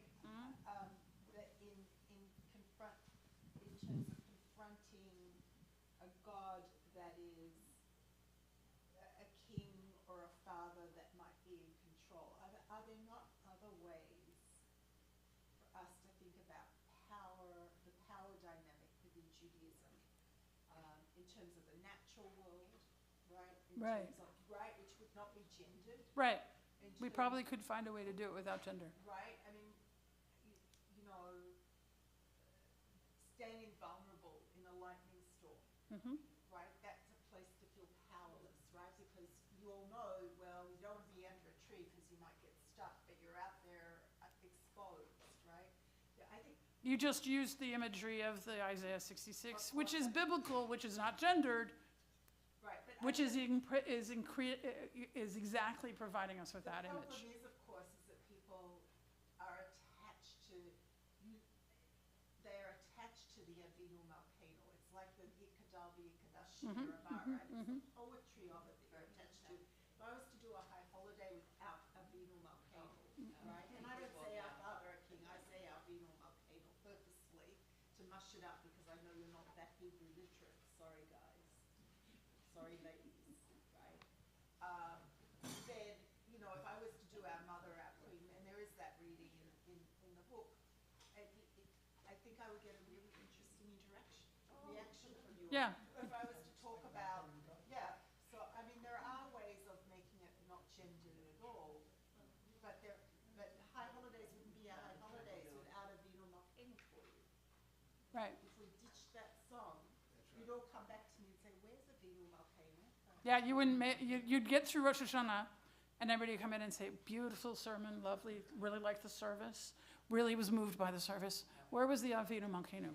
Traditionally, Verbatim. I mean, you know, traditionally on Shabbat, if you go into an Orthodox synagogue or a conservative synagogue, if it's Friday night, Saturdays, it is going to fall this year, you would not hear the Vav Avinu Malkeinu on Rosh Hashanah. You do in Reform synagogues because the decision was made. Same with the shofar. You would miss it, right? But traditionally, one doesn't do it on Shabbat because you don't ask God. You don't make petitionary prayer. To do things on Shabbat, so you leave the Avinu Malkeinu out. Because it's petitionary. It's saying, you know, like, you know, save us, which is a petition. And even an agnostic. You see, yeah. Right. It's true. Okay, we have another question or comment? Well, so another example, one example of a feminine power or warlike are the Amazons. Right. And what culture did they come out of? I do not know. I'm not conversant. But, so they had. Yeah, no, they do exist. There are matriarchal societies out there. Bezos culture. What? Ah! The Bezos. He's making a joke. They well preceded Bezos. Yeah. Amazons date back 2,000 years. It's a joke. But they deliver quickly. Yeah. Okay, wait, you've been patient. Oh my God. We talk about tradition and the male tradition of God. But who's to know that generations down the road may look at God as being neutral? Yeah, Non-gender. it could happen. I mean, this is where we are now. But We do change over time. We absolutely do. My great-grandchildren may not even think about a tradition. Right. That could very well happen. Yes, exactly. Okay, I'll take 2 more comments and then we're gonna get lunch. You wanna be the next to comment? Yeah, I'm just trying to think about like the way in. You know, it seems that in Judaism it's tough because you have God as this construct that we acknowledge is amorphous and existential, and the way to connect has always been a challenge. And we look at compared to Christianity, where you have Jesus, that's your way to connect. Right, you have a personal God that you can talk to. In Islam, the way is the Quran, and that's your way in. Whereas Judaism really is sort of lacking that connection. And what Hal said sort of resonated with me, which is to say, if we change all these other things, like what's the connection point? How do we find in an ideal world, you know, in 50 years, 100 years, what would you view that to look like? Well, I would want us to go back to Torah, but read it non-patriarchally. And I think that would be our way in. Because we're definitely Torah-based. Those stories are very much our DNA. And I think that it provides us with a way forward. So that's my suggestion, is read Torah, but don't think the men are more important. Okay, any other questions or comments? Thank you so much. Thank you, it's been lovely. So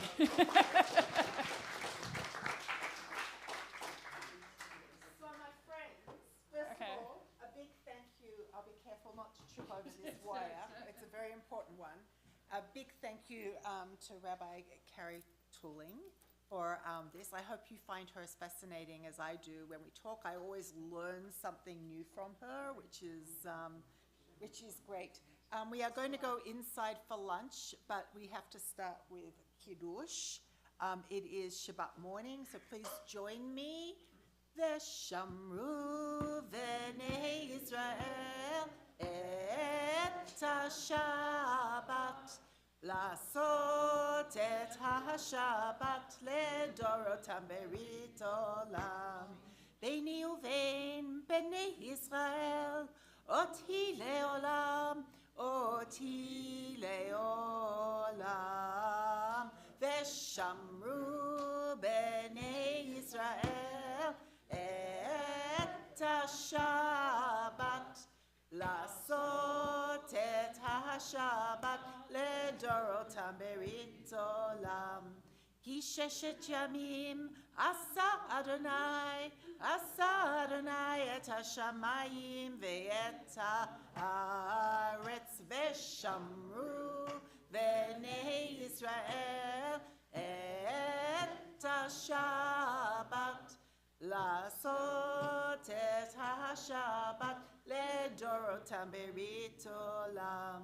וביום השביעי שבת וינפש, שבת וינפש, שבת וינפש, ושמרו בני ישראל את השבת, לעשות את השבת לדורותם ברית עולם. Alkem berach Adonai et yom HaShabbat v'yikadsheu, and God blessed the seventh day and sanctified it l'chaim. Baruch atah Adonai Eloheinu melech haolam, borei peri hagafen. And you get wrapped up. A motzi, so we can just go in and eat our lunch. Baruch atah Adonai Eloheinu melech haolam, hamotzi lechem min haaretz b'tei avon. Otherwise, we have a table right as you enter. Oh, very good. Okay. You've been so good to me. Thank you. Your name is right on the plate. I genuinely appreciate it. So if you like it. I shall. I shall. You should have told us, because all of our cantors have always been celiac. We only hire celiac cantors. It's a joke, because every time we hire them, it's like, oh. There, another celiac.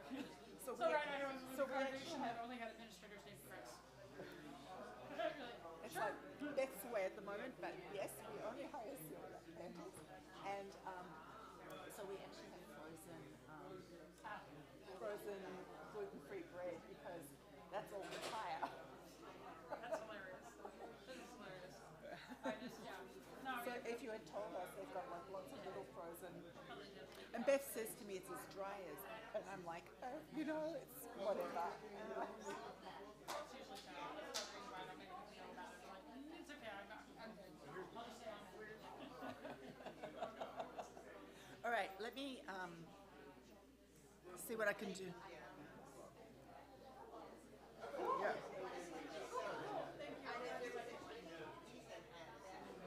Oh, okay. Okay, good. I try to be, like, I'm trying to push it a little bit, so. So I have not received anything from you. Okay, I did try to send it, but it didn't, it was in the outbox when I last looked. So let me pull it up again. It says it's linked. So I'll try downloading this attachment again.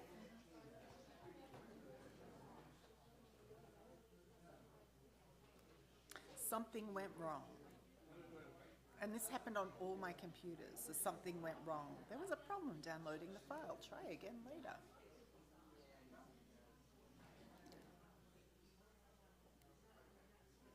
There's the second presentation.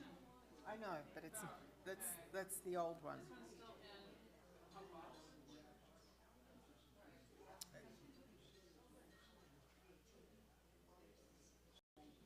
I'm so frustrated from my phone.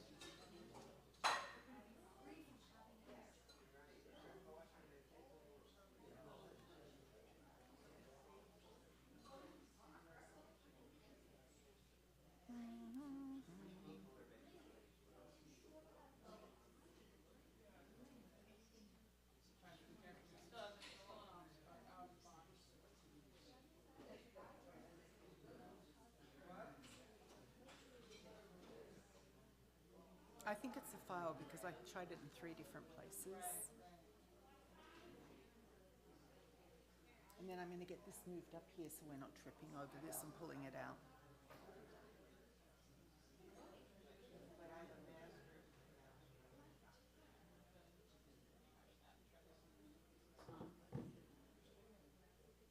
Right, while you do that, I'm going to go to the bathroom because that's excessive.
issue is that this is typing on my phone and that's not strong enough for the internet to send a big file. Okay. So, here is what I'm going to suggest. I'm going to get my iPhone. You are going to airdrop it to me. Yes. And I am going to put it in my Dropbox.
Time.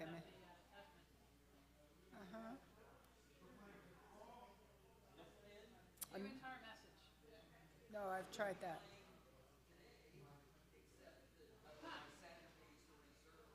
Decided to just send without the attachment. That's not very nice. Export. Try export. I'm sorry, I'm not very Apple savvy.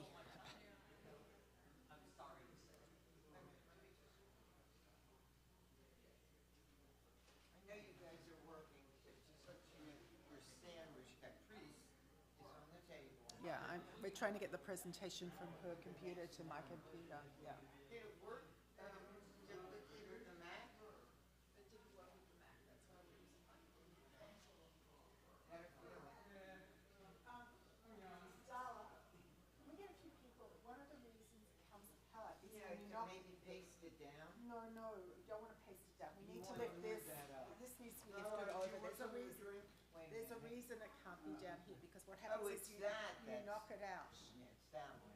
right, so. I thought it was this. No, it's not that. So Yeah. we need a few people to come and move the lectern, and there's wine and stuff underneath, and move it back up here. Move it back. Yeah. What would you like to drink? She has coffee, but you have to microwave it. She has that cup of coffee. She still has the coffee? Well, I didn't touch it. Is that the coffee okay? Oh, wait a minute, she had it. No, you had it. Well, it was he brought it to me, he handed it to me as soon as I walked in.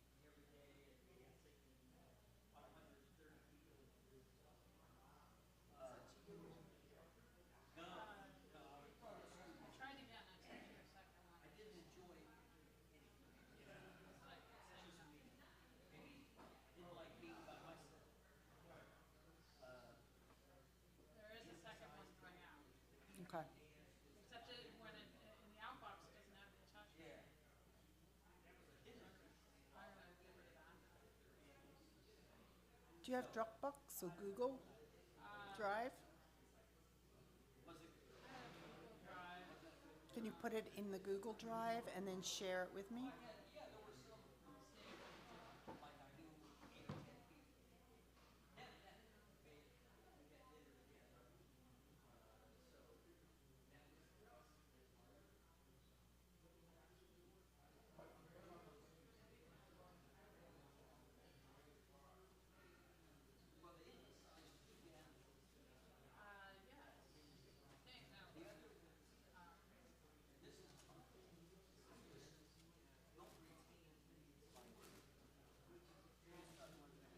I'm just trying to think of different ways of.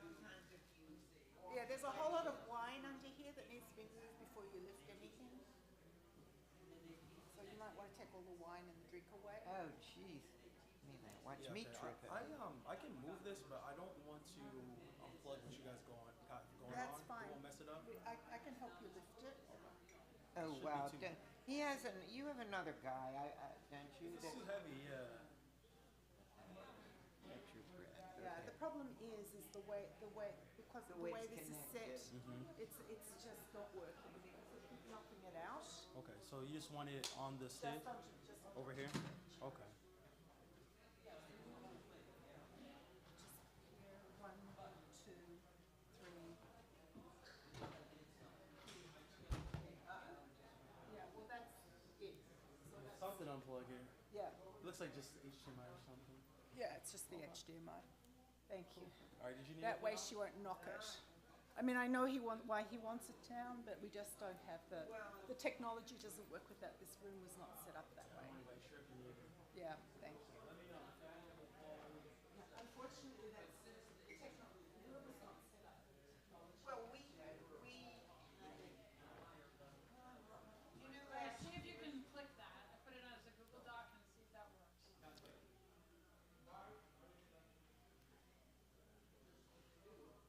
All right, let me dump this out.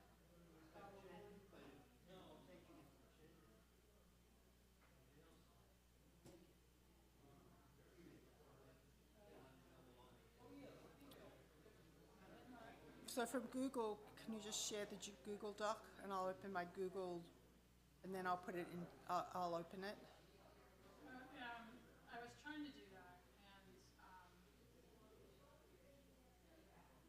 when I put it in, it gives me that as the, like, it doesn't. So you go. So click on the doc in your Google Drive, and do share. It doesn't, I'm not getting it to show up as a thing on the Google Ah. Drive. It's just giving me that, That length. All right. So I was like, well, maybe it'll work with that thing, but it doesn't work with that thing. Right. Is it on your phone at all?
it'll take a little bit to come through. We're also going to send it to the PowerPoint in case that's.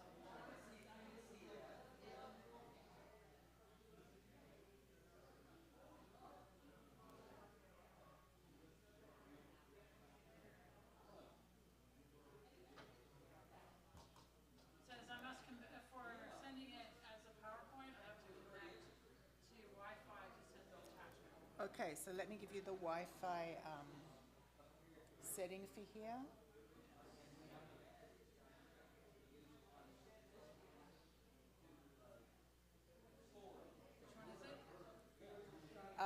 OMI Wi-Fi. And the passcode, hold on. Is it OMI private or General one.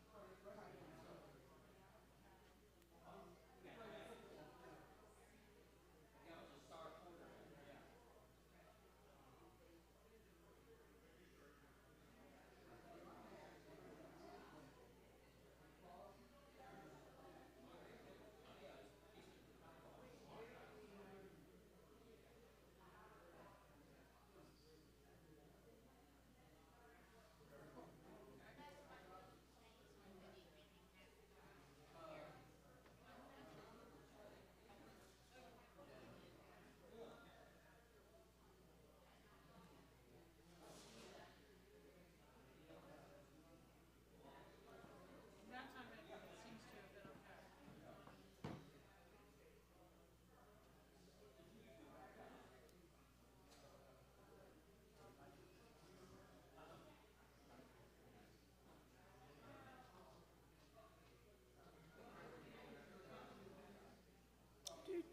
I need waiting music.